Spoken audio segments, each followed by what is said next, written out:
Proporsi politik saat ini dinilai tidak terlalu menguntungkan bagi Capres Nasdem, Anies Baswedan. Koalisi pemerintahan mengepungnya sehingga Ganjar Pranowo relatif diuntungkan. Secara khusus, Koalisi Indonesia Bersatu (KIP) memberi sinyal bahwa bukan Anies usungan mereka. Selain Airlangga Hartarto dengan elektabilitas Capres agak di bawah, nyaris tak ada figur yang bisa didorong dari KIP. Artinya, ada peluang KIP bergabung dalam barisan pendukung Ganjar. Opsi lainnya, mendukung Prabowo Subianto.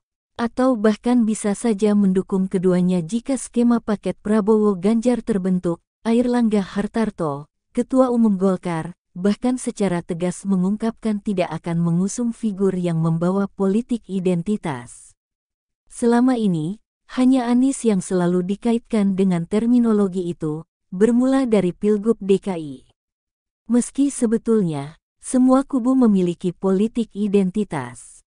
Di sela-sela silaturahmi nasional Silatnas KIP di Dalton Hotel, Makassar, Minggu, tanggal 6 November Airlangga Hartarto menyampaikan sikap politiknya itu.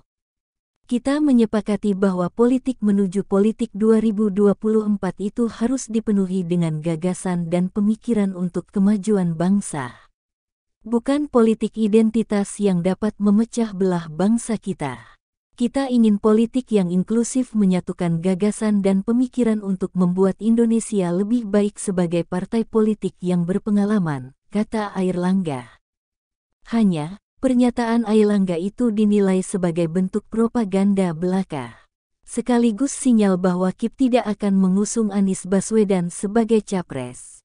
Jadi pernyataan ini punya dua sisi, ujar analis politik Universitas Hasanuddin, Unhas Andi Ali Armunanto, Senin, tanggal 7 November. Pernyataan itu dianggap sebagai propaganda untuk mendiskreditkan Anies dengan mengasosiasikannya sebagai figur politik identitas. Atau perilaku yang berkaitan dengan politik identitas karena memang pendukung Anies adalah komunitas Muslim garis keras. Jadi itulah yang coba ditonjolkan sebagai bentuk propaganda untuk menciptakan ketakutan di masyarakat untuk memilih Anies, urai Ali. Pernyataan itu juga menjadi sinyal bagi kelompok koalisi Nasdem bahwa KIP tidak akan mengusung figur yang sama. Mereka juga menjadikan momen untuk menciptakan polarisasi politik bahwa mereka tidak suka dengan yang terjadi pada 2019.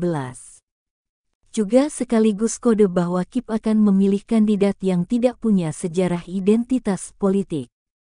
Siapa itu? Yang tersedia sekarang hanya 3 figur capres, Anies, Prabowo, dan Ganjar. Sementara, Anies dan Prabowo sama-sama punya riwayat identitas. Jadi kalau kita lihat, kalau bukan dua ini, siapa lagi?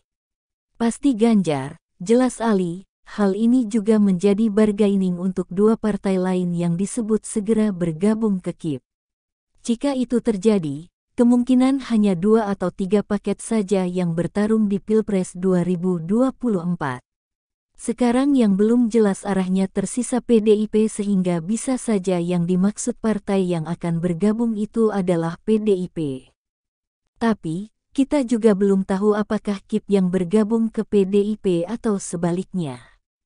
Karena Megawati Soekarnoputri masih mempertahankan gengsinya. Selama ini, ia yang selalu menjadi inisiator dalam proses-proses seperti itu, katanya. Nah sekarang kalau mereka PDIP bergabung ke KIP, memang agar tidak malu, ya harus bergabung dulu baru diumumkan capresnya.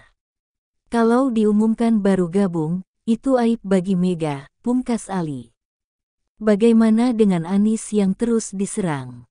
Menurut Ali pola kampanye saat ini ada 2, yaitu positif dan negatif. Dan itu tidak terjadi di Anies saja, jelasnya. Di sejumlah media online, misalnya, ada yang kelihatan sekali keberpihakan kepada Anies dengan berusaha membongkar aib Ganjar dengan memuji Anies. Kemudian beberapa jaringan surat kabar yang berafiliasi ke Anies, memberitakan positif buat Anies dan negatif bagi Ganjar. Sebaliknya koran berafiliasi ke Ganjar juga demikian. Lalu kemudian banyak mempromosikan Ganjar dan seterusnya yang bahkan universitas di Pulau Jawa ikut juga seperti itu dengan membawa nama alumni.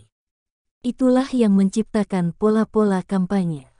Akan tetapi, hal yang seperti ini hanya akan berefek pada pemilih baru yang mendapat informasi kurang bagus, atau kemampuan menyaring informasi yang kurang akan memengaruhi opininya. Tapi orang yang sudah mampu menyaring informasi, akses informasi berimbang, maka tidak akan terpengaruh, tegasnya, pertajam pembelahan. Di lain pihak, pernyataan Airlangga itu justru dianggap bentuk pembelahan sosial. Sebagai partai politik yang berpengalaman, sebaiknya Golkar tampil dengan gagasan yang inklusif dan menyatukan.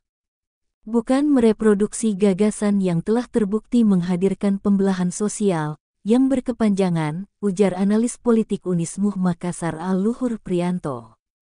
Secara ideal, politik identitas memang tidak boleh menjadi basis memobilisasi dukungan politik dalam demokrasi yang rasional.